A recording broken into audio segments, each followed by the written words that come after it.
Evening, everyone, and to our meeting this evening. Could I ask everyone to please stand for a pledge of allegiance?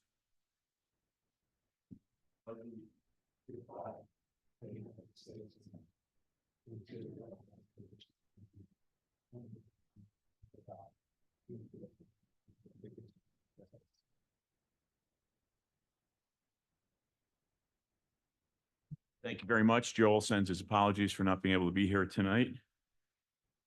There was an executive session held this evening at 6 o'clock to discuss legal matters with our solicitor.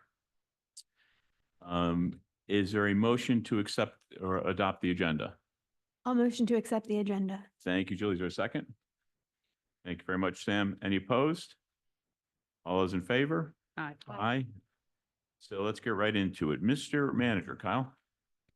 Sure. Good evening, everyone. I just wanted to quickly say thank you to our police, our public works, and Kennet Collaborative. We had a great event this weekend, the Brewfest, and we've got a few more coming this fall, as always, and they're really well done. So just thank you to all of our staff and team. Thank you, Kyle. Thanks, Daniel. Mr. Karate?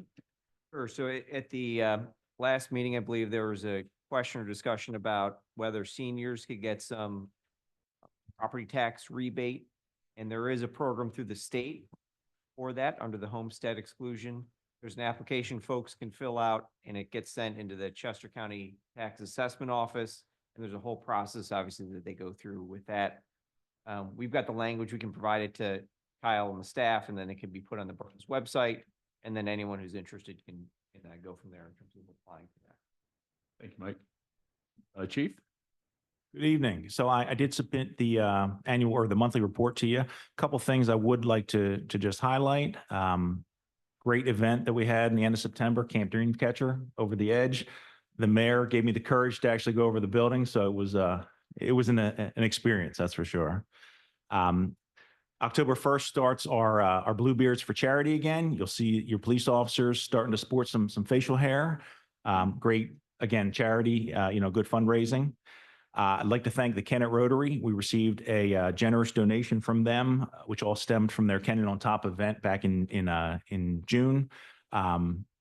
We are in our initial planning phases of relocating police operations from 115 North Broad to 600 South Broad on Monday, 10/28. So we're about 3 weeks away from our tentative plan to relocate down here. We expect to be closed for probably 2 days to the public and then reopen on Wednesday, all contingent on how our computer system transfers operations here. Operations will not be impacted. Residents will still get police services through 911. And the last thing to advise, we did receive some unfortunate information. We got a notice that our most recent grant funding through the Justice Grant System is not being funded, the accreditation grant that we submitted. Apparently, it was just an overwhelming demand and just not enough funds. And if you have any questions on the other report that was submitted, I'm happy to answer anything. Council, any questions? Chief, I had one question. Is the school district charged for the use of officers for special events? Yes. Games and those sorts of things? Exactly. Okay. Any questions from anyone in the audience for the chief? If not, let's get into the committee reports. Finance, I believe, Nick, you were going to share highlights from the Finance Committee?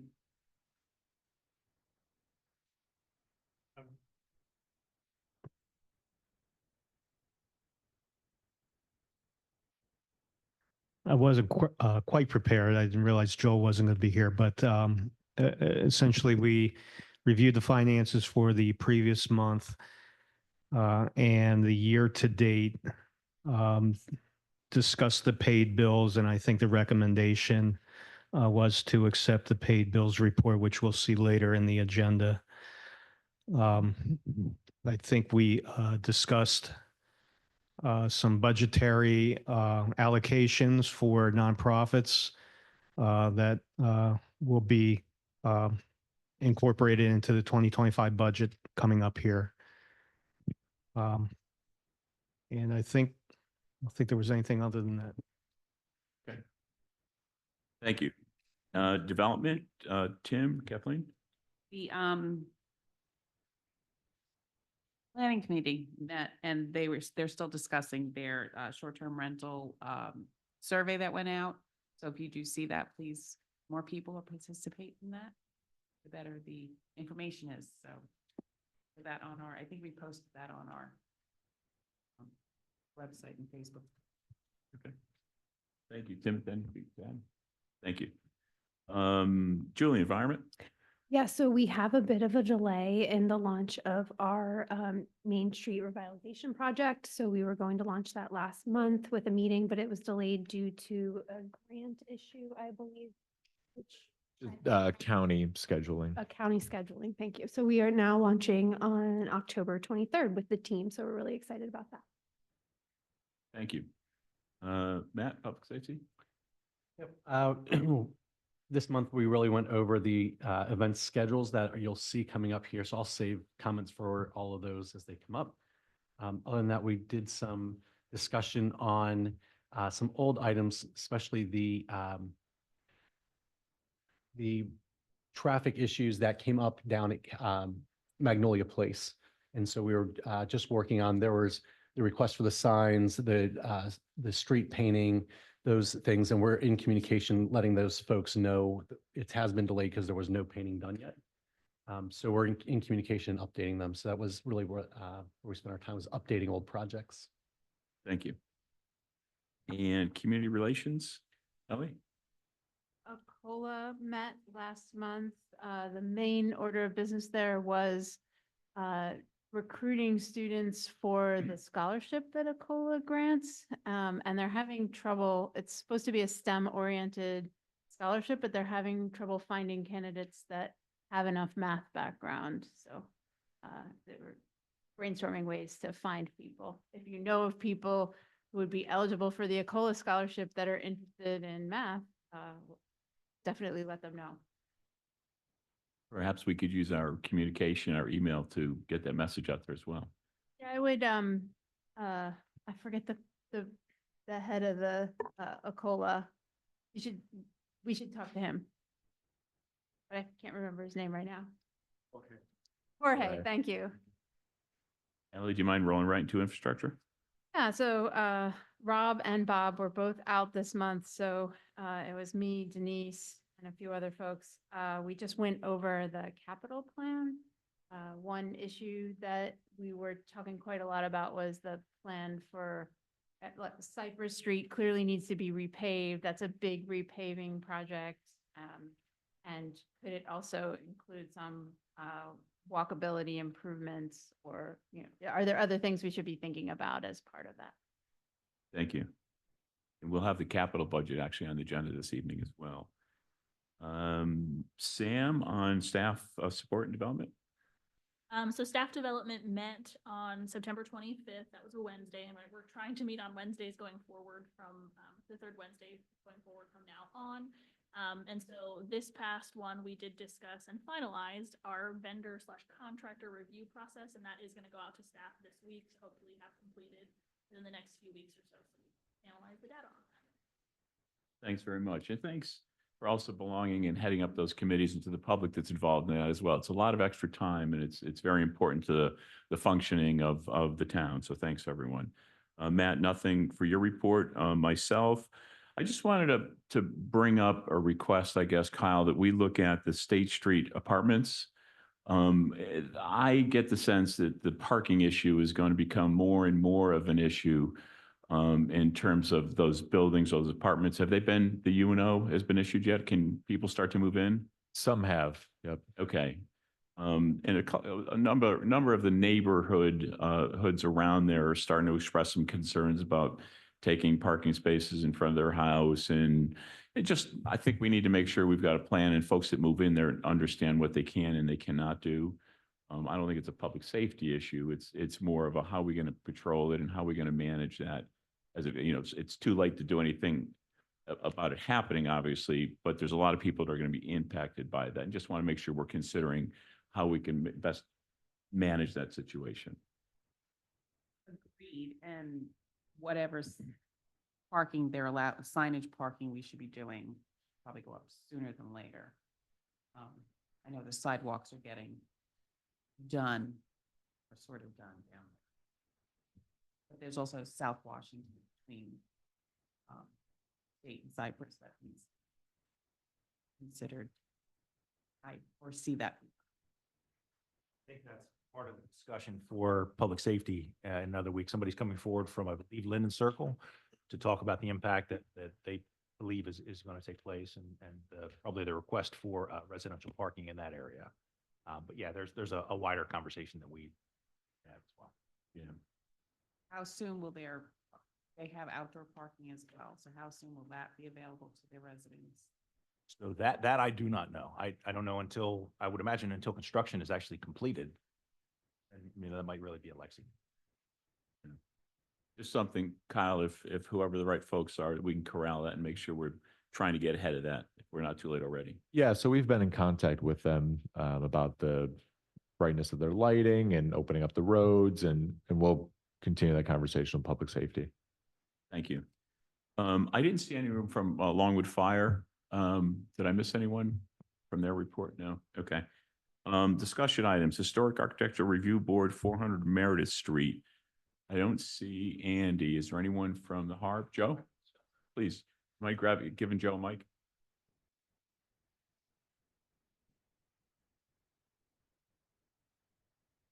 It's relatively simple. It's just replacing an existing porch and putting a roof over an existing deck. Harb noted that, there'd be no issues with maintaining the historic look, especially with the porch. It's very accurate with the house.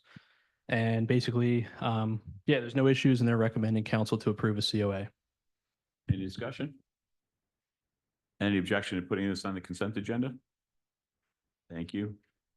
Consider the approval of the certified hiring list. Chief? So this is a continuation of the civil service testing process. Back on 6/3, council had charged Civil Service Commission to conduct an entry-level testing process. That process was completed and a certified eligibility list was completed and approved by council on 9/11. On 9/23, the commission met again to certify a new certified list. Essentially, we've moved all the candidates up in numerical order. And we're asking that they've now certified that list, which is attached to this staff report. And we would ask that council approve and certify this hiring list provided by the commission. Any discussion? Any objection to putting this on the consent? Objection. Thank you. And Chief? Next is consideration of an approval of a conditional offer of employment. And again, this goes along hand in hand with the certified list. Council had charged the Civil Service Commission. They provided the certified list. At this point in time, the mayor and I are asking the council approve a conditional offer of employment for Christopher J. D'Antonio, who's in the #1 position on the certified list. This position is planned for and approved within our 24 operating budget, and it's going to fill an upcoming vacancy. We have an officer that is taking a position out west in Colorado. So this is to replace that position. Thanks, Chief. Mr. Mayor? Council? Any objection to putting this on the consent? Thank you. Public Works, I guess it's Rob, consider the approval of our 2024 paving bid award for Hornblend, Church Alley, Mulberry, Wilson, West Linden, Rose Alley, and parts of Juniper in the amount of $367,000. Actually, I think Rob, correct me, it's $456,918.40, right? It actually changed because when we talked about this in the infrastructure committee, because some of the money had to go for a match for paving Willow, there's a reduction in the amount of paving that we're going to do under this project. So what's the accurate amount? 367. 367, okay. Rob, just briefly, why these roads? These roads were chosen. First, we have a computer generated scoring system for our roads. The roads all get scanned every 3 years. Then the computer gives us a grading on it. We look at that, then we go out and we drive it. And there's where you look for the bang for your buck, right? If there's only a few houses on there and it can last another year, we'll let it go to pick up another road that's in just as bad shape, but has more houses on it. Thank you. Any discussion from council? So some of these roads, it seems like it's just a small bit and not the whole road. I'm talking about West Linden. Yep, yep, there's areas of the road in West Linden from, Union down to almost Lincoln. There was some newer paving on it. I don't know when it was done, but it was newer paving. So what we're going to do is pick up from there because the, western part of West Linden is in worse shape. Any questions or comments from anyone in the audience? Rob? Because Wilson is showing dirt underneath of it now.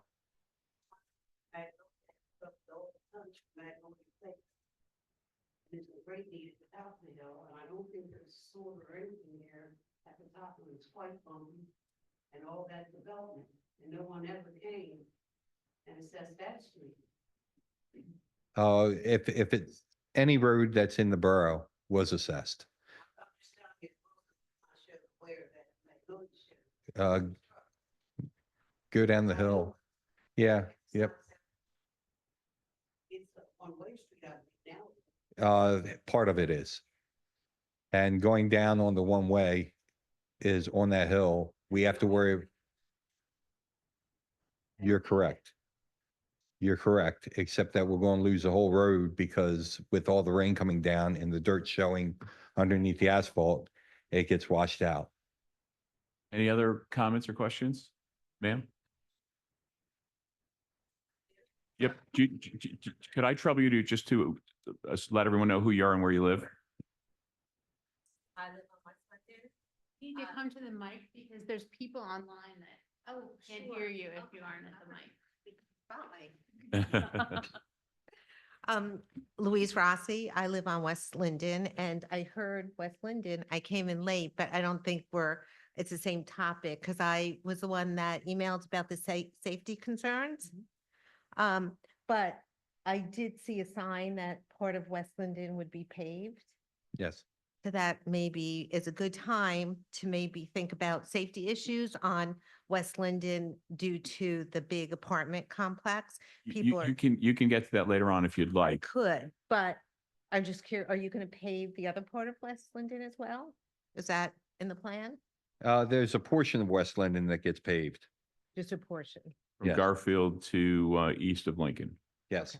All right. Well, all right, we'll get to that because I was going to say might be a good time to put in some barriers to the speeding up the hill from the circle, Mill Circle, is it? Linden Circle. Circle up to West Linden if there's paving. We can talk about it later if that's better. Okay, Okay. thank you. Any other discussion? Any objection to putting this on the consent agenda? Thank you. Next item is the approval of the resolution and contract for the PennDOT Winter Maintenance Services Agreement. Rob, this is specifically really for Route 82 in the borough, is it not? That's correct. That's the only state road that we plow. Yes, and we were under a contract before that I signed probably about 4 years ago. The difference is PennDOT redid the way they pay, and now there's an escalation, which is really nice because they would carry the same dollar amount for years. But now on this contract, it escalates each year. There's a slight increase and it's an 8-year contract, I believe. Yes. Okay. Yep. Any discussion from council? Any comment from anyone in the audience? Any objection to putting this on the consent agenda for Wednesday? No objection. Thank you. Special events, a couple of them, 3 actually. First is the consider the holiday light parade time adjustment. Daniel, is that you? So this comes after some feedback from our merchant community. The parade last year and in years past stepped off at 6:15. That timing necessitated a parking restriction that began at 4.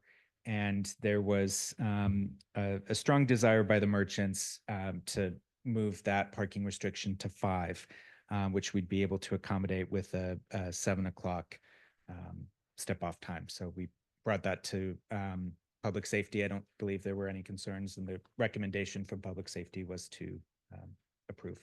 Have we ever had the parade at this time before? Has it always been at 6? 6:15, yeah. Going back at least 2 years, it was 6:15. But it's also on a Friday night and Saturday, though. Is it everyone- Saturday now? It's Okay. Saturday now and Oh, I didn't see that. Small Business Saturday. And it's Right. one of the busiest shopping days for the small businesses in town. So I didn't see it. On Yeah. Friday, so. not impacting them more. Yes. Be a benefit. Thank you for Sure. I think that most of the merchants were very supportive of it last year, Lee, right? Any other discussion?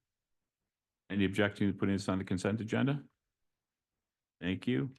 Daniel, you're still up. Waiving garage fees for the weekends of December 1st, 7th, 8th, 12th, 14th, 15th, 21st, and 22nd around the holidays.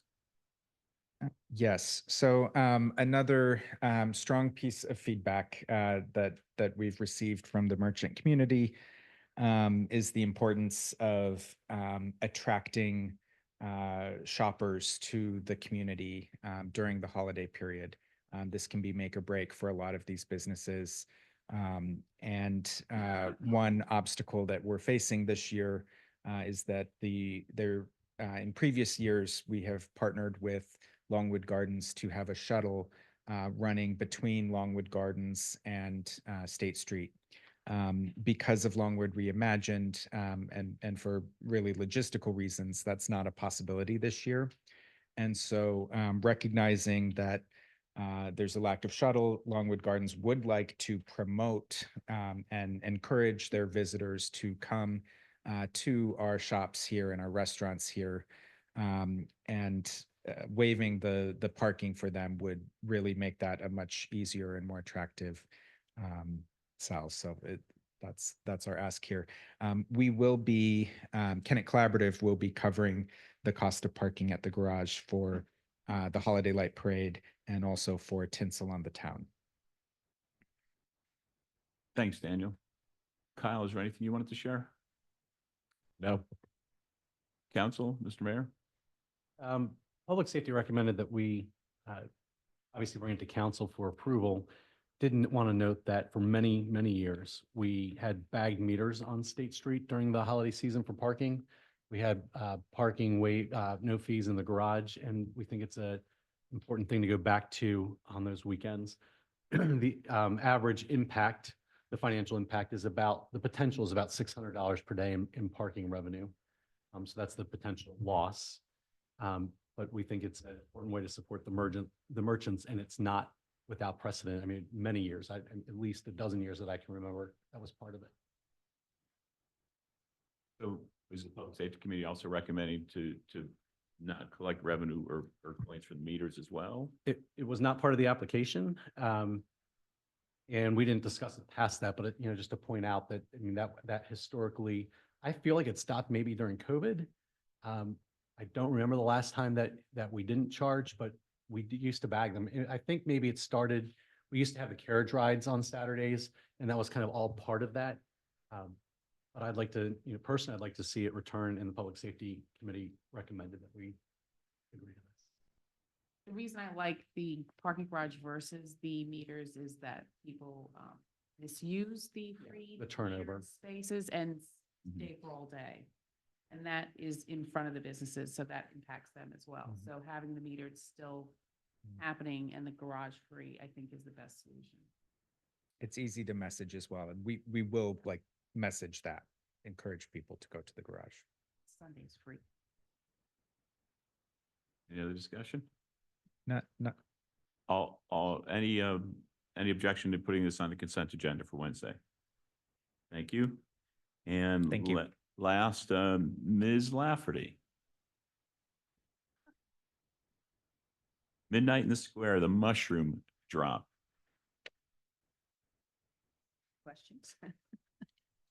Same program as it has been, it looks like. Mhm. Any comment from the Public Safety Committee? We recommended approval. It's the same as last year. And just for everyone's note, Mushroom Festival or the Mushroom Drop does reimburse for police time and public works time as well. Great event. Any objection to putting this on the consent agenda? Thank you very much. Thank Thanks for you. doing it, Kathy.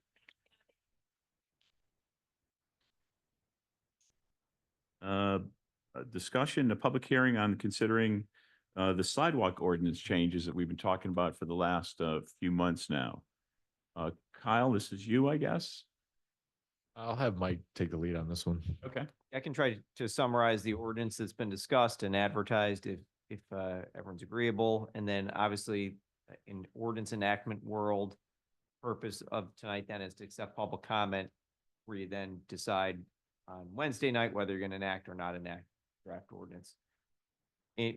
From a bigger picture perspective, the idea behind the ordinance was to bring the language of our code into compliance with what the borough has been doing for the past decades in terms of sidewalk requirements, and to add some clarity where we can. So to walk through the ordinance, instead of the chief of police, no offense, chief, being the one who would have to go after people for sidewalk issues, it's the borough generally has the enforcement authority, which is consistent with the Pennsylvania Borough Code. There's clarity provided with respect to limbs and how high above the ground limbs have to be cleared and to ensure that there's a clear sidewalk, and that's 7 feet. There's the section, it's section 4 of the draft ordinance, which deals with the practice that's been going on for years. When someone goes to sell their property, that's when the sidewalk is inspected, and there's an expectation at that point in time, if there's any damaged sidewalk panels, that they be replaced and repaired.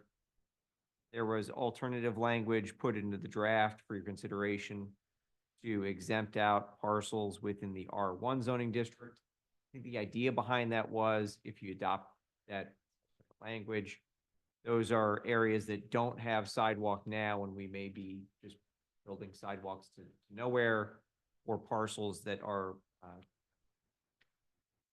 not going to be piecemeal developed or sold.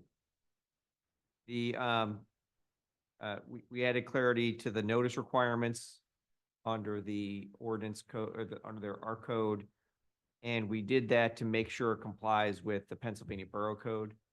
So we have to do certain things when we enforce these to make sure that we're respecting due process rights of the landowner, as well as we try to, we want to get notice out as much as we can. So we have to send it by certified mail. We have also these other procedures where we can post it if there's a violation that someone needs to take care of, and or hand deliver it in certain circumstances. And then the other bigger section, section 6, that goes through and details the specifications for what compliant sidewalks are, mainly adopting the ADA accessibility standards. Thank you. That's my summary. Thank you very much. We'll certainly have public discussion on this as well. First, Mr. Mayor, Council, are there any comments that anyone has or questions? My question is more on, and forgive me, it's confusing language, sorry, people, please. Where sidewalks don't exist already, where am I looking at how we're? Section 4, it's on page 2 of 6. So just.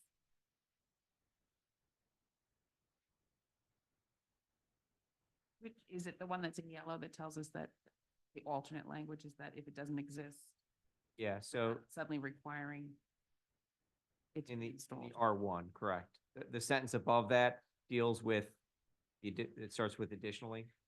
That deals with if there's not a sidewalk in existence when someone goes to sell it, or curbing, they have to put it in at the time of sale. Just to add on to that, Mike, it's the language that's not highlighted in our version right now, which is in this revised draft, or we can choose the alternate language. Correct. Okay. Choose either one.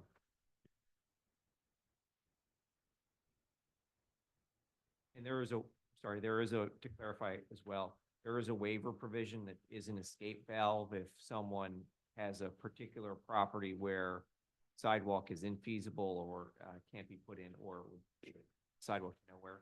They have the ability, like they did a few months ago, to come in and request a waiver from Borough Council. Not here.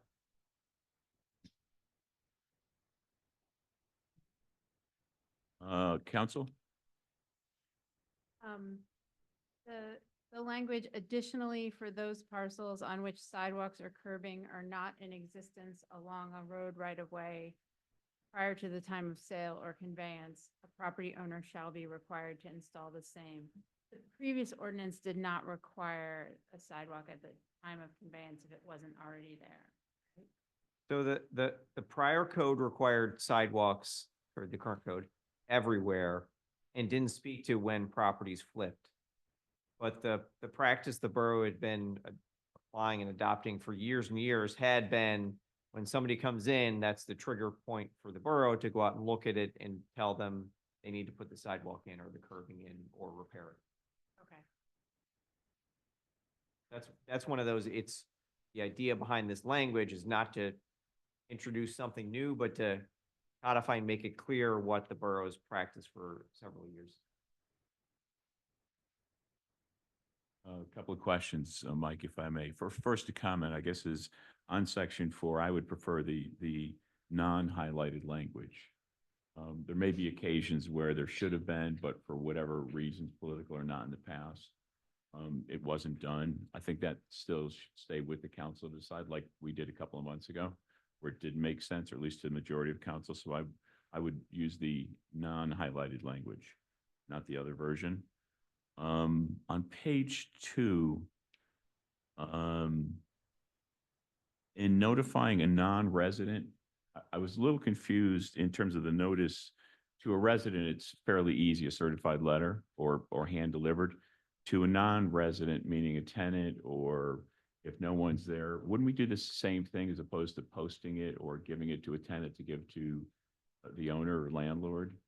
So let me make sure I get your question correct. The way it reads now, the draft, if the owner is not a resident, the notice may be served personally or by certified mail upon the agent or a tenant of the owner or the occupant of the premises. Covering all, I think it's covering all three of those events. But the way I read it, maybe I'm wrong, is you could post it and our job is done, as opposed to getting that notice to the owner. Oh, if we have to go through the, a process where we're going after someone to push them, I can assure you for practical purposes, if we ever had to go to the district court, we're going to serve it on them by hook or crook, by pigeon carrier, personal delivery, and posting. And the reason why you post it is, in the enforcement world for zoning matters, it's always the property owner that's got a PO box and who you're going against, and no one ever signs for anything. So if you send a certified letter and no one signs for it, and you get to court and the judge says, well, how do I know that they got it? Because no one signed for it. Okay. No one's ever there to sign. So the procedure, got it, okay. Yep. On page 3, under the section 6, if I read this correctly, right now, it's not uncommon for people to grind their sidewalk, where it's a little off. They'll literally get a concrete grinder to kind of take that tripping hazard away, or at least down. That would not be allowed, if I understand this correctly. I don't know that that's the case, that you can't grind it Okay, under 1726. okay. So you could, or you believe you could? I think unless someone can read something that I'm missing, otherwise I think that you could do that. Okay. And then the section 4, paragraph 4 of that, I think, does it mean that if a sidewalk is currently, you come up Broad Street, and in front of the train station there's slate, if I recall, for the sidewalk, or certainly there's other residences around town where there's brick currently, or other materials, just not concrete. Do I understand this to mean that could be stopped, or someone could be required to put a sidewalk in that's concrete instead of those materials? No, so section 4 is repair of any other instance which creates a pedestrian safety hazard as determined by the Borough Codes Department. Okay, I would not interpret that to mean if you have a brick or a slate, that it is per se a violation, or I'm sorry, a public safety issue. Instead, this is trying to capture anything else we can't think of, any other specific site condition that we can't think of, creating a safety issue for the people that would travel on that sidewalk. The Borough Codes would have the ability to go out and press those people to fix it. so that's left, the discretion is left up to the codes enforcement officer. Okay. And then my last question, thanks, is on page 4, under the permit required, paragraph number 1, it says specifications prepared by a registered professional engineer. My 2 cents, for what it's worth, is I'm not sure we need an engineer, a stamped engineered plan for a sidewalk. It has to be done to the right specifications, and codes should be able to inspect that before it's poured. But I don't know that you need to spend the extra $500,000 to get an engineered Mike, plan. If I could jump in on this, we actually keep the specifications in Public Works. And anytime somebody applies for a street opening permit, I send that with the requirements of the design. Thanks. So To your point, Bob, do we need to reference in here that it be prepared by a professional engineer? I agree that I don't would. Yeah, that can be stricken. okay. Other council questions? Kathleen, did you have any follow-up? Oh, yeah. So we have, especially up in the northwest corner of town, a lot of missing, what would be considered missing sidewalks. And it's property specific, it's street specific. There's no place to put a sidewalk. There's currently a few sidewalks to nowhere. So and some of these properties have sold in the last 5 years. What constitutes when property is going for sale that has no sidewalks, has to come and get a waiver? Under this language, any property that flips, that's sold and conveyed to someone else, there'd be an inspection done by the codes department and an assessment whether the current sidewalk needs to be brought up to standard, or if there's no sidewalk to put a sidewalk in. Okay. And that's what then That's what triggers it. someone coming in for a waiver. Okay, thank you. Another question, how does somebody know, like, we haven't enforced this in a while, how are people going to know when they're selling their house? Well, this is the practice the borough's been applying for years. Okay, okay. Yep. So we do this. Checking that page in that. Ellie? Is Kathleen done? Yes, thank you. So, I may be the person that, asked for the alternative language.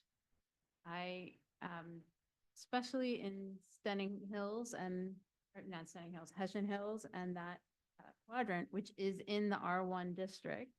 And also the R1 covers over to, North Broad, where there is also some neighborhoods without sidewalks. It just seems really onerous to ask those people at the time of conveyance to come in and ask us for a waiver in neighborhoods that have absolutely no sidewalks at all. So I had proposed R1 because that's like kind of a bright line and it captures most of those properties you're talking about. They would just be automatically exempt. They don't have to ask for a waiver. They don't have to build a sidewalk. On the other hand, that means we won't have sidewalks in those neighborhoods, but I would argue that the people who bought houses in those neighborhoods know that they don't have sidewalks and we're okay with that.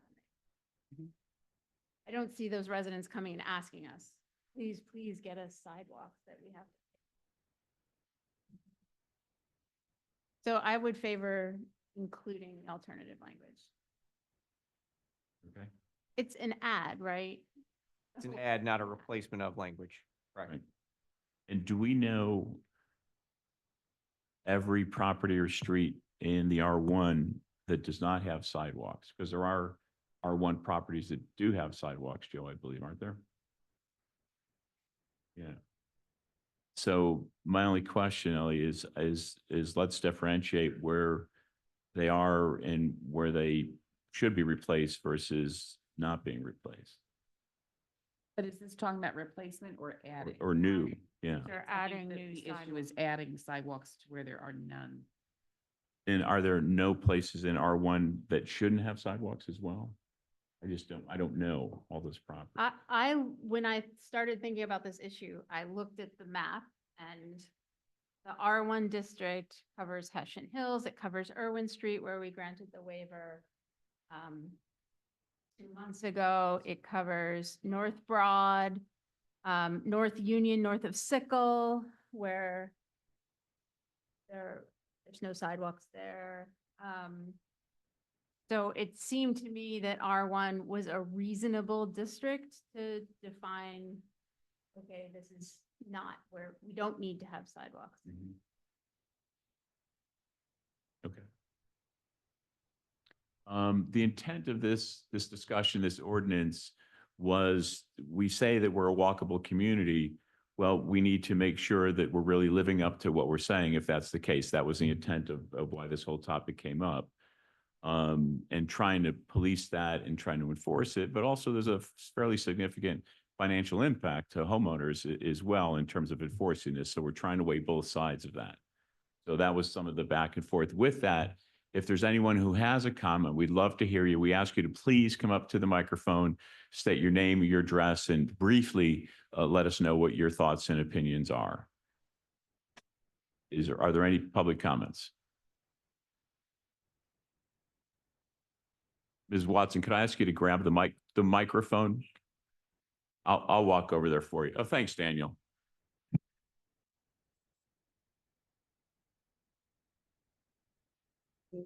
Just about. I'm very confused for one reason. Anytime we've had an ordinance, and is this a public hearing? It's supposed to be. Yes, It's an ordinance change, and I don't see the stenographer. 'Cause- We've always been, I heard what you said. I know what you say, how do you know what I'm? but I know it's said been it? commonplace in Kennett Square forever. We've had a stenographer and we get sweared in. We make a formality of these sort of changes. But now it's just lax. The bottom line is the fact that when you do this, anytime we've had ordinance change, we've had the old ordinance in writing and we've had the new proposal. So we don't sit there blind.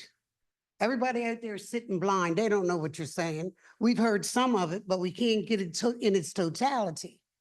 And this is an important measure that all of us need to know about. And it's just a haphazard way of handling it. Number one, some of those communities were unto themselves, residential. That's Haitian Hills. Nobody's going to go down to the store in Groves from their area, as well as Irwin Street. The fact about you want to make something walkable shouldn't cost the citizens. Should not cost these citizens as much as detail I'm hearing. And R1, you can't discriminate between R1 and R2 or R3 or R4. It has to be comprehensive, whatever you come up with. Because there's more areas than Haitian Hills and even some areas of Stenning or Oak Avenue, but I think they all have sidewalks that don't have sidewalks. And you need to understand the geographic terrain, the runoff, the steep slopes, why some of them don't have them. The house in back of me, the sub pump goes off used to go off one, it still does because it's running in the street, every 1 minute and 10 seconds. That property was given permission to run in the streets where we don't allow sub pumps to run, especially in inclement weather. The bottom line, your sub pumps are supposed to go on your property. You can see as you come in from the cemetery, Mr. Halstead's was put on his property because I saw it going on the street and said something about it years ago. My own property has 3 sub pumps. We're at the bottom of a hill. You don't have any great sewer system here. So what do we catch at the bottom of Magnolia in Washington? The house in back of me catches it now, and it never had water that we knew of. The lady sold it. And then the water come back in the street. It was dry for a minute. Okay? My house has 3 sub pumps and they go back on my lawn where a sidewalk will go. That's where the holes come out. The apartment building cracked the hole, the person who owned it, in the curb. I called up to the council and said, there's water running in the street. Somebody got a sub pump and they just started doing it and it was ice in that. And from time to time, you come in that apartment across from me, you'll see that running in that street. Luckily, we haven't had, 30 or below. But everybody can't put a sidewalk down. And for the material, you cannot govern somebody. This is America, land of the free, home of the brave. We have a right if we wanted brick, if we wanted pavers, if we wanted concrete. We have a right to build with any material we want. So I think we need to get more open-minded about it. There are violations in this town, maybe. The walkability you want is in the public areas. That's where you really want to concentrate. And to say you the people are shaving it down, sidewalks are not replaced like underwear. That costs people. It's not fair. Think about what's fair for the citizens. You're costing us enough. Do we got a budget to hear about in the next 15 minutes? We will. Thank you. Are there any other comments?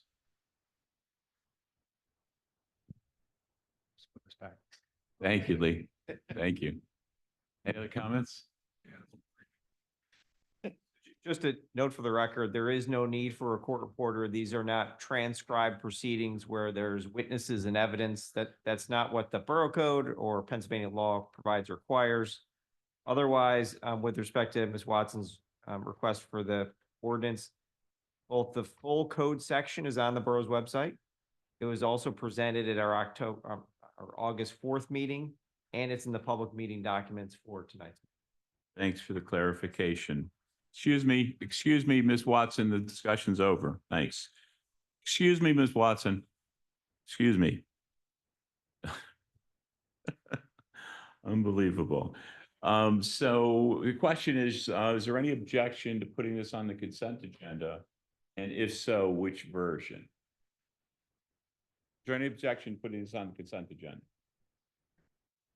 I mean, I'm fine with the changes, I guess. I do think there needs to be like a rollout plan per se of how we are addressing, because I do think certain areas should be looked at before others kind of thing. But I do agree that, forcing people to replace sidewalks in areas not traveled frequently is probably not the best use of time and money. So is there any objection to putting this on the consent agenda, including the alternative language? No objection. Hearing none. Sorry, just a point of clarification. If are you excluding all of R1 or are you excluding if they don't have a sidewalk? So if they do have a sidewalk, do they have to maintain it? It's only those portions of R1 that do not Currently have one. Okay, just want to make sure. Thanks. It'll be on the consent agenda. Thank you. Next topic was the Kennett Community Grocer lease. Introduce that. Please. Sure. So this follows our letter of intent discussion approximately 2 months ago, and obviously a couple years worth of discussions with the grocer. This would call for the renting of the first floor space on the southern half of our building facing the school.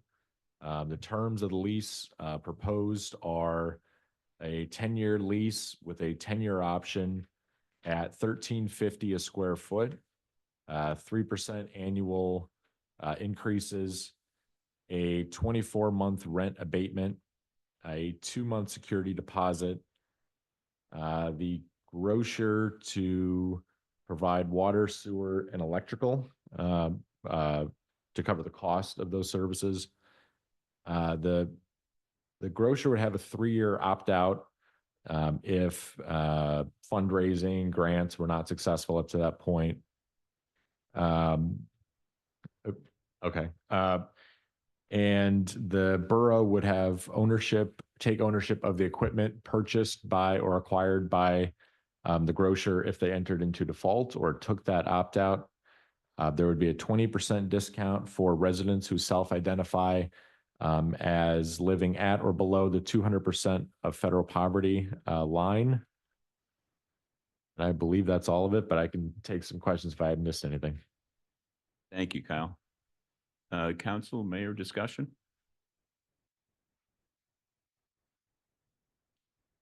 Being none, at least right now, public discussion.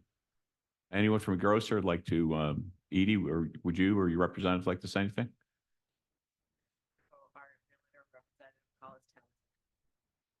Hey, good evening. Thank you, Kyle. I want to publicly thank Kyle. You know, this was first passed back in June. And so it's been a long, we've been at it for a couple of months going back and forth.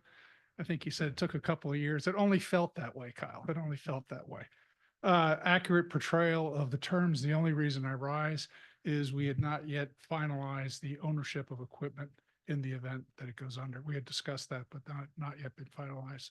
So that's just something that needs to be tweaked out to finalize the lease. That's it. Otherwise, it's been great. We look forward to it. Thanks, Collins. Any other public comment, discussion?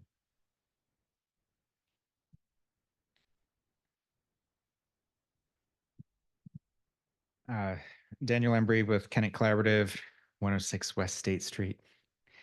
As I was looking over the lease and as I've been talking to different folks, it's been really obvious to me that everyone has been very mindful of the way that the 600 Broad site has been used by the community as a gathering place, and kind of I think the term in the lease is even community center, which is wonderful. So I want to thank everybody for that. I would love clarity on how the community will continue to use the space as that moves forward. I think that this is really an exciting moment. Of course, we want to see this site and building used to its full potential. And so we're excited about that forward momentum. But we just invite the council to consider kind of defining and institutionalizing the processes by which the community accesses 600 Broad. A few kind of particulars. I think this year the parking lot has been used by more community programs and events than ever before, or at least certainly in recent memory. As we have done a number of them, we have learned a lot about the impact that these different groups have on each other and how they interact. I anticipate that that will be even more so as we add tenants into the equation. And so it would be really important for us to have clarity on the number of events and kind of the criteria of what those look like, who are doing those, and the process, the kind of who is the decision making in those application processes. By my count, there are probably between 16 and 20 days in 2024 that have been or will be used for some kind of community event, not including the farmers market, which is every Friday. 7 of those events include using the whole parking lot, such as the Memorial Day Parade or Brewfest. 4 include a portion of that lot, such as the Hispanic Heritage Festival or Mushroom Cap Half Marathon. And there's at least 6 days where parking at the lot is crucial. So like kind of high school graduation, for example. So again, we're excited about forward momentum here, but would just like to invite continued clarity and institutional process, because I know the intentions of this council are wonderful. In a few years, it'll be a different council sitting in front of us. And so having those things kind of baked in will be great. Thank you. Thank you. Any other public comment? I just want to concur with Daniel. Just for the record, Sorry. Edie, do you mind just Sorry. letting everyone know who you are? I'm Edie Berkey. I am the board president of Kennet Community Grocer. And thank you for letting me make a comment. I wanted to concur with Daniel about a process, and I don't know whether this is a codified process, but we are going to be a retail entity occupying this space.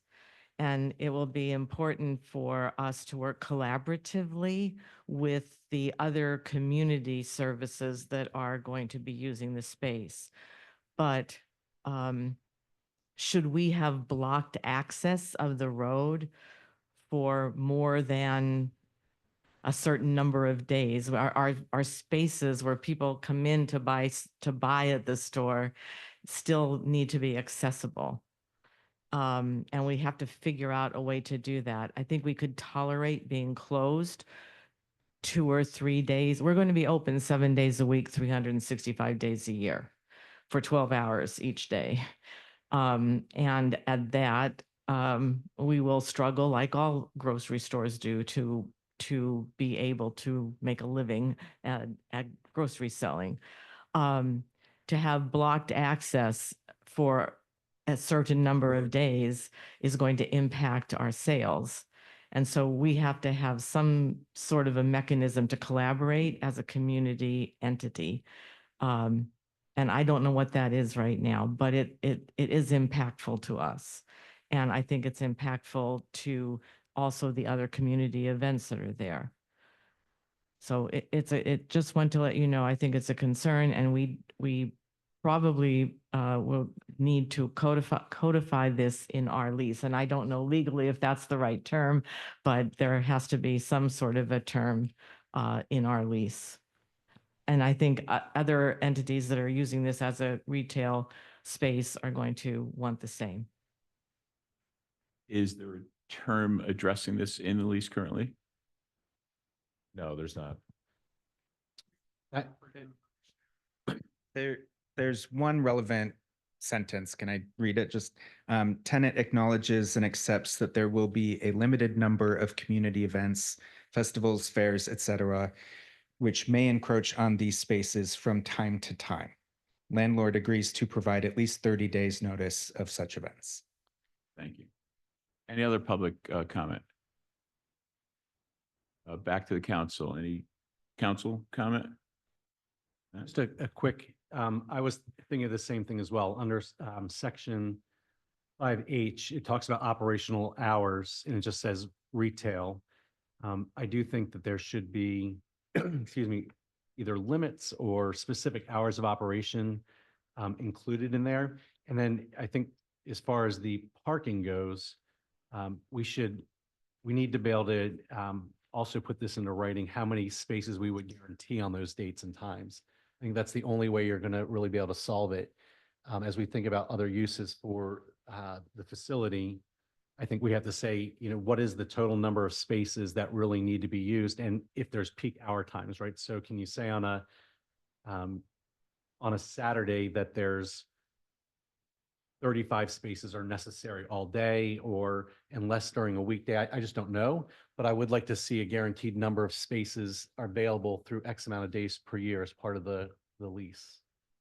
Because there's a lot of people vying for the space. Other council comment?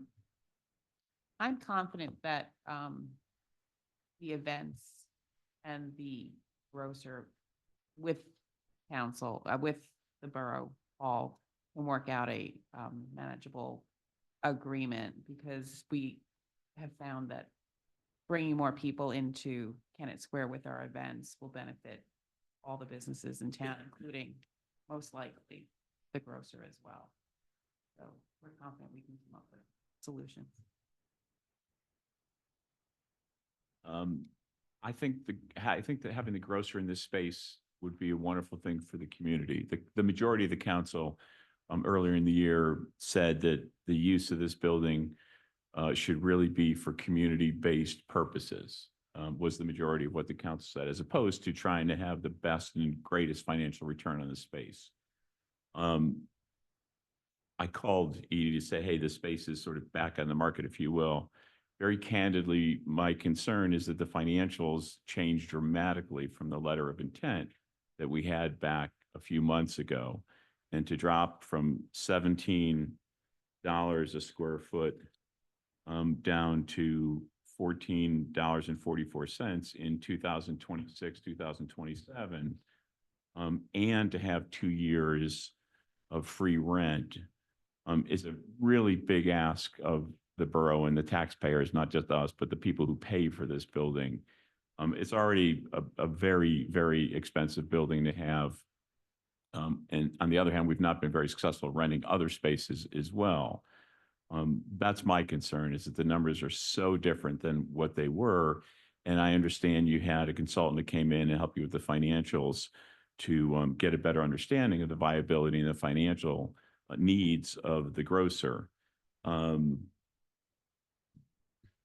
trying to balance the benefit I think it'll be, but at the same time, the financial ask from the borough is what I'm challenged with, I guess, my 2 cents. So, with that, is there any objection to putting this on the consent agenda? Yes, I object, yeah. We're all not really okay with terms of this agreement. I'm pretty sure that in, that we've agreed that it's, we'd like to not put this on the agenda for consent, that maybe there's a possibility of another conversation about where this contract is and where it maybe can go in the future. Okay. So it will not be on the consent agenda for Wednesday. It will be on the agenda for further discussion if you'd like it to be, if it stays on. Next topic. I just clarify, I apologize. Yep. I missed that in section 7, it does request or require 25 dedicated parking spaces. I missed that. So it is in there. I saw I misread the wrong section. So 25 dedicated spaces is what is being requested in the lease. Thank you. Next item on the agenda is considering 700 South Washington Street, the Hen waiver request. That's the first time I've seen that. Mike, can you clarify that the council has the authority to grant this waiver? Yes, it does. Yes. So this is not under the borough's zoning ordinance. It's a separate standalone ordinance provision under Kennett Square Borough Code Section 3 that deals with the keeping of fowl. And who's covering this or fronting this right now? Mike, Kyle? I guess I can try my best. Are the Boves here? Or- Okay. Would you like It's to? probably better for them to explain their chicken situation. Okay. I can just kind of set the stage. The code has a limit of 4 chickens per property, among other provisions. There's a lot of other provisions, how you keep it, maintain it and such. And they've requested a waiver from that provision in order to keep up to 12. Yeah, I mean, I talked last time. I don't want to cause a stir. I gave It's too late. We're already started. Could I trouble you just to repeat your name? Diane Bove, 700 South Washington Street. Thank you. Yeah, I had no idea. I'm so sorry. It's okay. Yeah, I submitted a document with all of our cleanliness practices, the way that we store our feed, the way that we do bedding, the dimensions of our coop, the way that it's built, constructed, letters from all of our neighbors with how they don't mind what we've got going on. If there's anything else, I'm happy to provide it. Thank you. It was a very complete package. Thank you very much. Council discussion. And Mr. Mayor.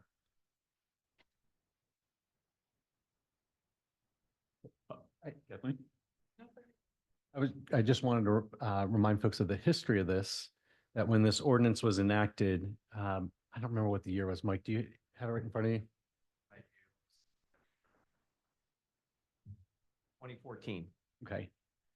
So 10 years ago, when the ordinance was enacted, we had lots of people come in and make this request. It was not just one resident. I feel like there may have been 8 to 12 residents that came in and asked for us to be changed because there was a restriction on keeping a fowl. At the time, we heard lots of information from different folks on the structure, the keeping of them. And at the time, our codes enforcement officer, Mr. Drumheller, raises chickens professionally and had a lot of opinions as well on the right way to manage it. There was a request for more than 4, and 4 truly at that night was an arbitrary number. It was just a quick agreement that everybody felt comfortable with. It was not scientific. It wasn't based on anything. It was just, hey, let's start with 4 and we'll see what happens. So just for the clarity on when the ordinance was enacted, it was not made with anything other than a request and conversation, but there was no science behind it. There was nothing else specific to it. Right, and you It's just- explained that like you need more chickens for a good. Right, if you, as Matt was alluding to, if you understand the like actual like life cycle of a chicken, their production capacity, et cetera, and we have 6 people living in our household, 4 would be pointless. But we do have a strong desire to be good citizens, to be a part of our food system. We're also members of Kennett Community Grocer.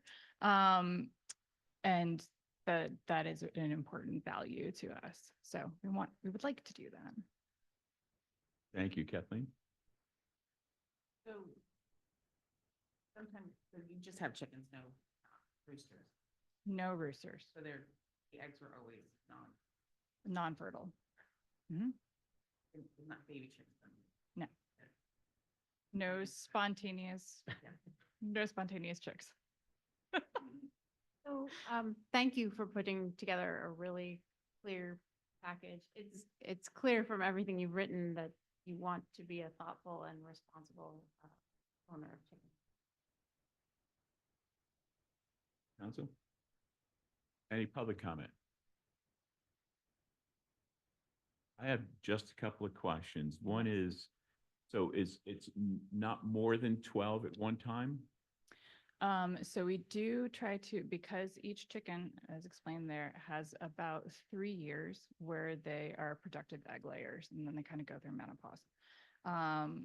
We do, and it takes about 6 months to raise from hatched chick, which we purchase from a hatchery, to actual laying. We usually overlap that new generation of chicks with laying hens so that we maintain that constant supply. But then we do process those chickens that are old. And that's what I took away from your information. So and from a waiver standpoint, Mike, do we need a not to exceed number? And we can, we can modify our practices to fit what works best for what will be best for council. Yeah, so the easiest thing for the codes department to check is just the number of, A total number. of chickens. That's Do you know what that would be? Well, we could say that it would not exceed 15. If we, right now, we want to maintain 12. If we cycle through every 3 to 4 years, then that would be 3 to 4 additional chicks. There's usually a death at some point. So not to exceed 15. Okay. And then it says that you got, well, you showed letters from most or all your neighbors that were surrounding you and they were all supportive of it. Mike, does that mean when a new neighbor comes in that they would have to give their blessing as well, or how would that work? So when they move into they're going to move into the neighborhood, and their predecessor in title has consented to it, and not that they have any legal right to say, I object, and therefore we're not gonna allow it. But they're moving to it. So just like someone who moves next to a farm can't complain about the farm smells, if they've moved in and there's chickens already in place, chicken and egg analogy, but the chickens came first. You were dying to use that time, weren't you? And my last question is, it says, if the hens become a nuisance, the permit will be revoked. Define nuisance, or is it taken for granted that that's left up to the zoning officer to define that? So that would generally be up to the zoning officer, but the parameters that I would be looking for would be compliance with all the other section all the other provisions of section 3-2.1, as well as the plan that they prepared. They comply with that, and or they maintain that compliance, I wouldn't sue them. Okay. So with that, unless there's any other discussion, with that, council, is there any objection to putting this on the consent agenda, allowing for not to exceed 15 chickens at any one time? I have a clarifying question. Are we making that into something that is just Site Just specific. this one instance is what I understand, okay, yes. right? So if the neighbor, pardon me, if the neighbor says, I want to do the same thing, they have to come back and get a waiver. Right. Okay. Because Yeah. anytime the borough, typically look at the planning commission, not to put anything more on their plate. But if the borough wanted to look at the chicken regulations writ large, it could certainly do that through potential ordinance. Does that answer your question, Sam? Yes. And just to clarify again, that would make probably more sense than we could manage and monitor who's bringing that to us, right? Like, my fear is just that, like, I have seen the negative side of chickens and what can come with them if they're not properly maintained. So I guess my fear is just, do open it up, does that become, everybody now wants to have, maybe they don't know how to manage that as well as you guys. So that's my only fear there, but I guess if it stays as the waiver that they always have to come get, then we would always get it. That has all the great information. Correct. As planners, as lawyers, municipal lawyers, we try to write regulations for people to be reasonable and kind neighbors and good neighbors where they all get along and they take care of their properties. Here we kind of have them coming in, meeting that standard without lawyers getting in the way, trying to write it for everyone in the community, wherever they went. Is there any objection to putting this on the consent agenda for Wednesday? Chicken. Thank you ever so much. And next item is the 2025 capital improvement plan. Kyle? Sure, I'll introduce this and then turn it over to Rob. So this is, if you remember, you've probably heard this way too many times, but each year in the spring, we go through an annual strategic planning effort. We may go to every other year, but generally you have that effort. That's very top level. What are our priorities as a community? Those then get cycled through or maybe filtered through our capital plan, which is the large investments throughout town that sort of align on that objective or on those objectives. And then your budget is the finer details and staffing to accomplish that. Then you evaluate at the end of the year and you go right back into planning in the spring. So this is the second half of that project. Many of these projects you've seen before, but I'll hand it over to our Public Works Director, Rob, to give you a brief overview of these. Okay, what I'd like to start with is streets, and I don't really want to go into some of the stuff that's unfunded necessarily because nothing's going to occur with it, except that with Cypress Street, we are looking at possibly giving grants or something larger for that because we have 2 years of 500,000 unfunded to be able to pave, and then if we added any kind of traffic control or anything like that, it would push that price up. So I'm going to concentrate on what we're going to do. There's $120,000 in road resurfacing. That's actually the approximate amount that we get from the liquid fuels from the state.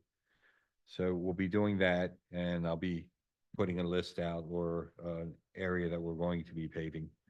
The well rebuild. The well, our main well is from approximately 1940. And what we're trying to do is to increase the quality of the water that we supply our customers. Right now, we do minimal treatment on it with no filtration, and this will add filtration to it too. Then the fire hydrants, that's a repeating cost. What we're trying to do is bring the hydrants up to a better standard where we have the quick connects for the fire companies, And we also are repairing all the hydrants and trying to get all the hydrants to work properly throughout the borough. The water meter replacement, just a little background on that. Every quarter, it takes 2 guys 2 weeks to read the meters. What we're trying to do is go to a remote water reading where we basically can drive a truck around. One person drives the truck around in the borough. It'll take a couple hours and it will load up on the computer and we'll have all the readings for the entire borough.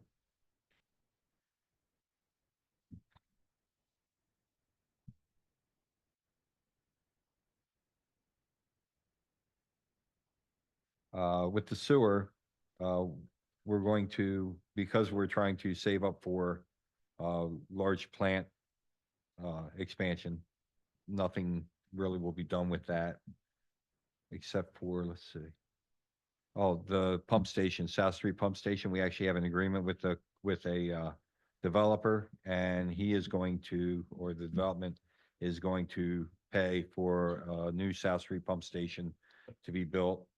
That pump station was put in sometime in the 30s, so it'll be nice to have one that will be able to handle the capacity. Sewer relining, that's a repeat also. What we're doing, instead of going in and replacing sewers, what we'll do is we'll camera them, make sure that they are still round, still in shape, even though they have cracks, things like that in it, and we'll put fiberglass liners inside of the existing pipe, and those liners last 50 years. The parking is, if you go into the parking garage, you'll see there's the wiring in there definitely needs to replace. We have some conduit that's rotted through and some wires exposed. It's been mentioned in an engineering report and also in an insurance report that we need to upgrade the wiring, so that's going to be taken care of this year also.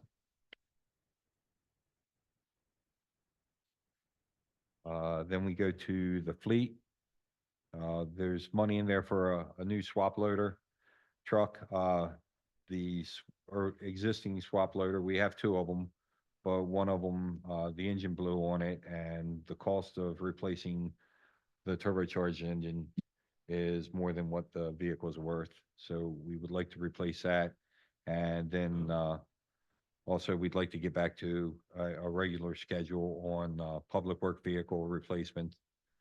So we have dollar amounts for that. Thanks, Rob. Comments from the mayor or council? We made a commitment 2 years ago, and that was the majority of the council that's still here, to really start catching up on the capital, the deferred capital maintenance and replacement plan for the borough. And this certainly is another step, I guess the 3rd year really, in that direction. So we've had 2 large tax increases over the last 2 years. I'm pretty sure that most of the council has no appetite for another tax increase, but we have these confounding challenges. We've got, enormous capital needs, and there's an awful lot of grayed out lines that are in the budget but not funded. So we need to find out how to fund that, because those don't go away. They just get pushed to the next year. And then we've got, certainly like everyone else, inflation takes more and more of our spending capability away. We've got a new police contract coming up this year, next year. And we also have, a large fire and EMS increase potentially for next year as well. So we're just trying to juggle all these differences and do the best we can with those funds and the help of all the staff that we have. Thanks very much for the thoughtful analysis, Rob. Any comments from anyone in the audience? I'm sorry. This is public comment right now. Related to the capital plan. Is that what you're asking? Okay.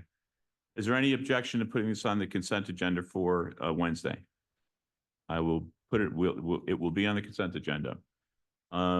Next item is the approval of the bills that were reviewed by Nick and the Finance Committee in the amount of $395,756.02. Any objection to putting this on the consent agenda? Thank you. And the minutes from our September 9th meeting, any council comment, edit? Any objection to putting this on the consent agenda? There are none. And then the September 11th meeting, any council comment, edit, correction? Any objection to putting this on the consent agenda? No. Thank you very much. Now it's public comment, open to anything we haven't discussed already. Ask you to come up to the podium or grab the microphone. Please feel free to come up. Name, address, and 4 minutes or less, please. Louise Rossi. I live on West Linden Street down by Mill Circle. I sent an email to everyone about concerns, safety concerns. First of all, I love that area and our neighbors love it. Cannot be happier. It's beautiful. It's quiet. We have so many people walking their dogs all the time and strolling around with their children. And the fear is that's coming to an end because of that apartment complex. So already there is major signs of people cutting through to get to Route 1, and they're speeding.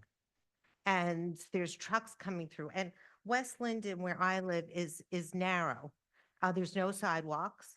And I don't have a problem with sidewalks. And actually, I'd like you to kind of rethink because about the sidewalk issue, if people are selling their house, whether there's just going to be pieces of sidewalks. But anyway, that's another issue. But it's dangerous. And in my email to all of you, I asked if you can start thinking about safety on that road. I had suggestions, but I am not an expert. I'm a teacher.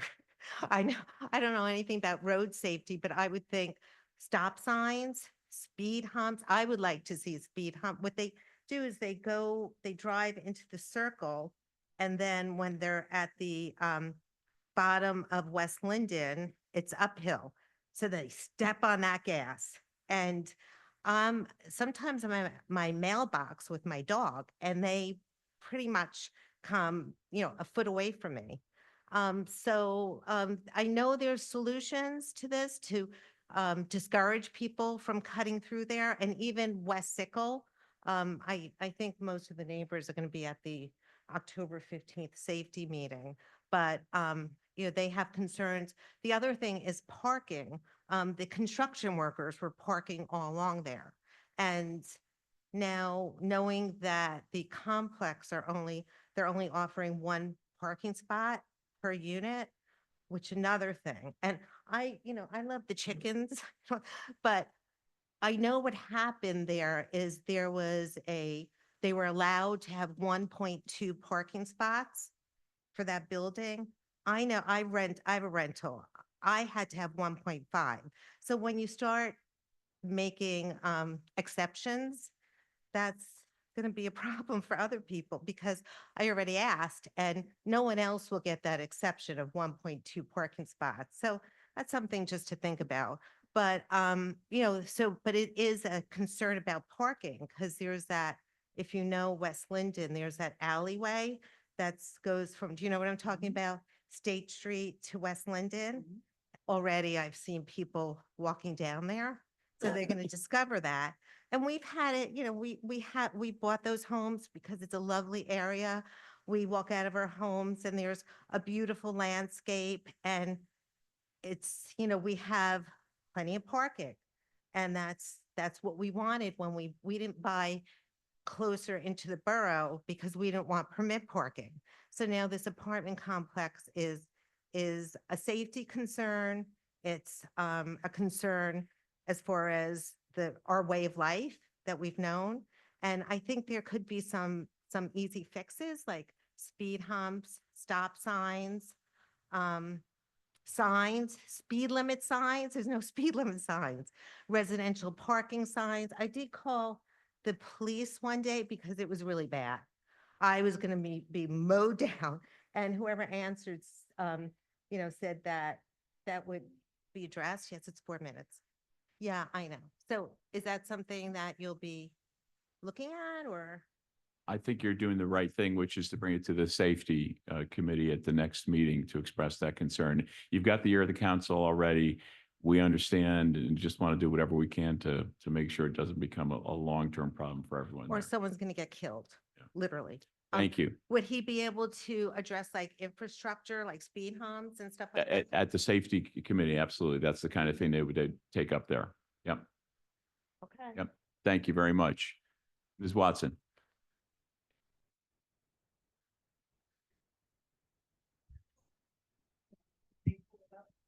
Yeah.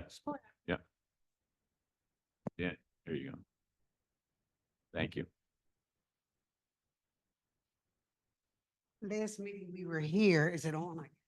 Last meeting we were here, we had 2 politicians here. I didn't appreciate that. It looked like political stumping. And during election time, it doesn't even seem fair. They had nothing to offer us. They had nothing new to tell us. And they were basically telling who they were. We already know who they are. And I didn't think it was fair. And this is not the arena for it. This is taxpayer arena. And keep us on the business of taxpayers, please. I'd appreciate it. Plus, was that what was her name anyhow? The female that was here. I don't even know her name. Sabby, yes. And what she said about PennDOT was ludicrous. So then she just messed up a vote.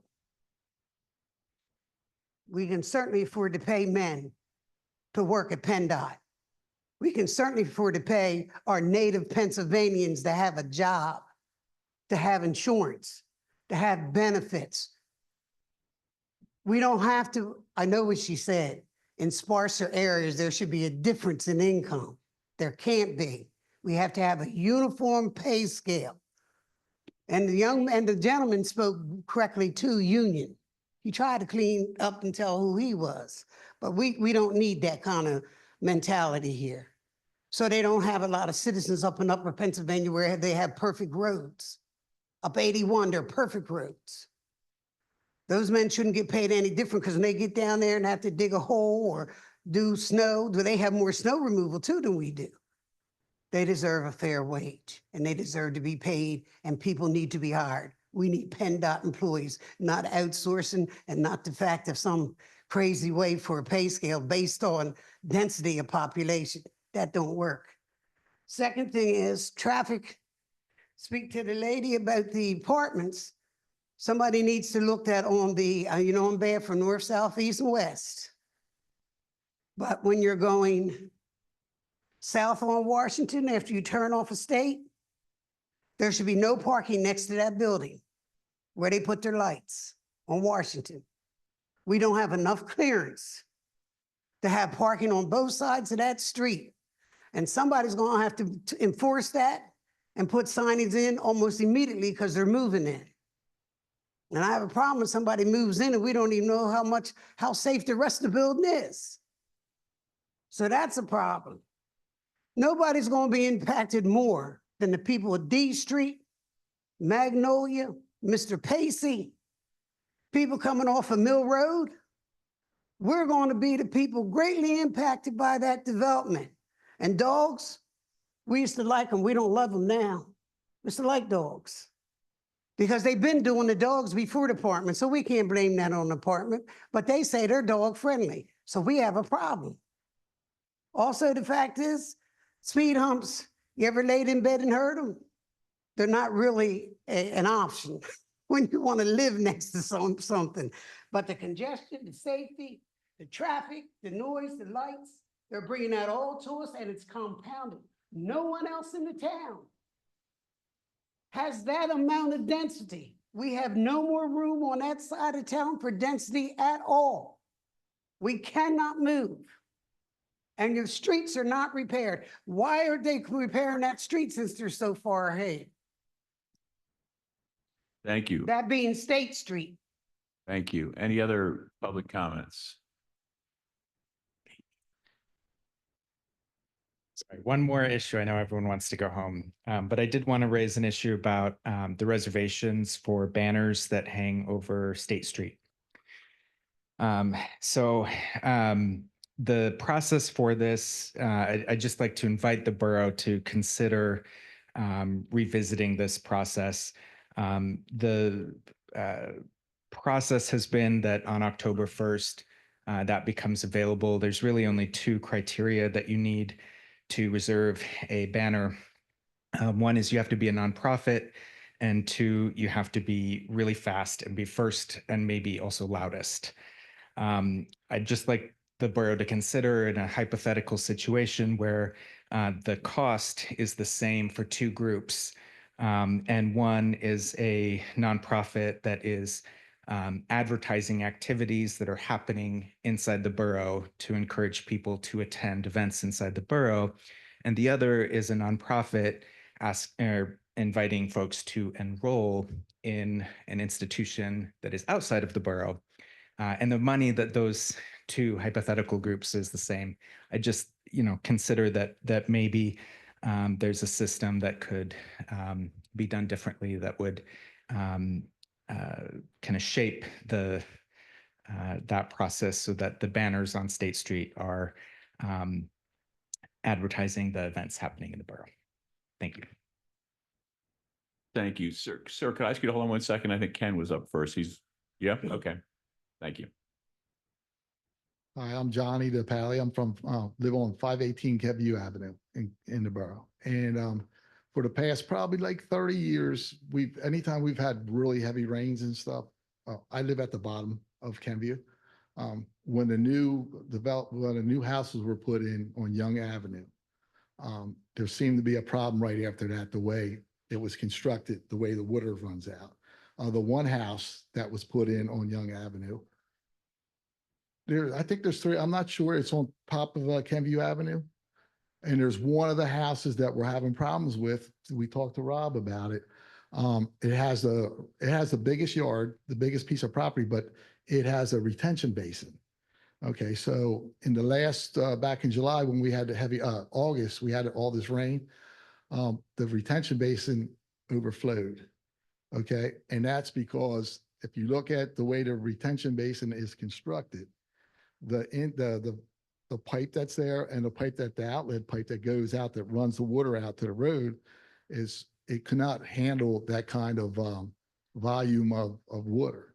And then what's happening is when that basin overflows, it runs into our yard and our neighbor's yard at a high rate.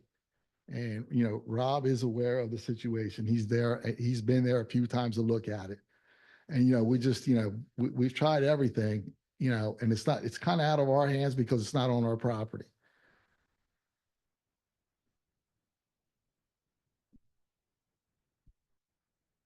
Right now, I'm doing a title search because the original land development plan was done by Regester. I contacted Regester. They sent me the plan for the basin, but I checked the deeds of the properties, and it doesn't actually spell out who is supposed to maintain that basin.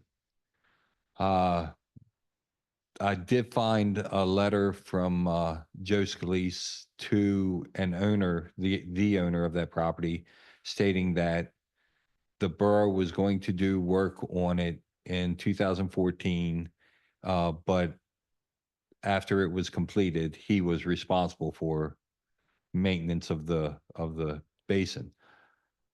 I also found in the drawings that the spillway, the construction of the basin is wrong. The spillway is actually supposed to be on the southern side of the basin. Right now, it spills over going right towards their house on the north side.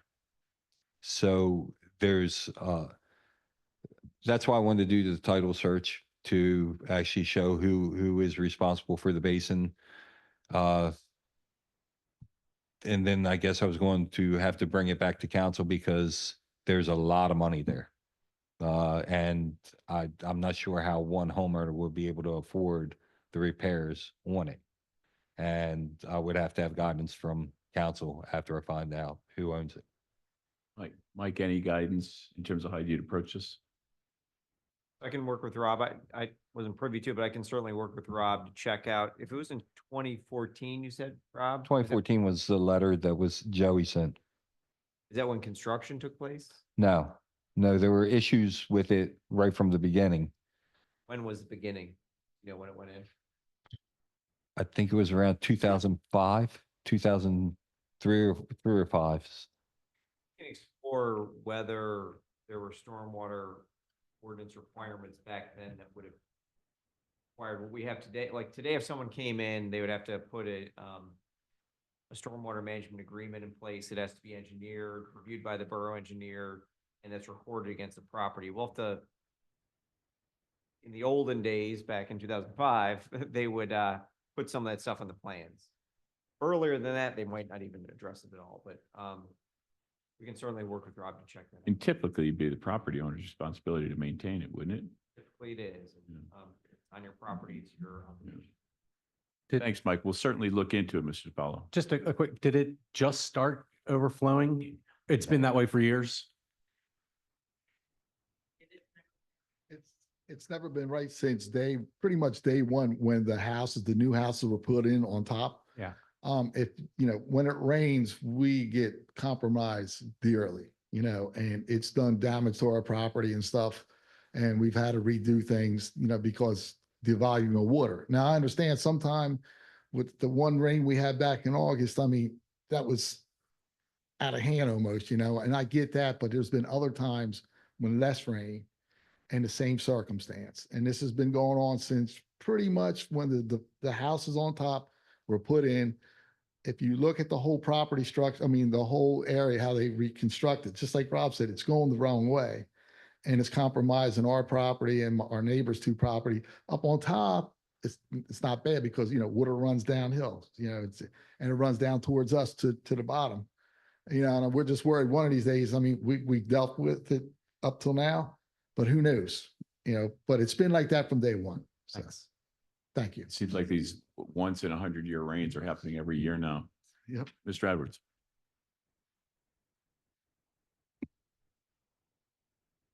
Ken Edwards, 412 Meredith Street.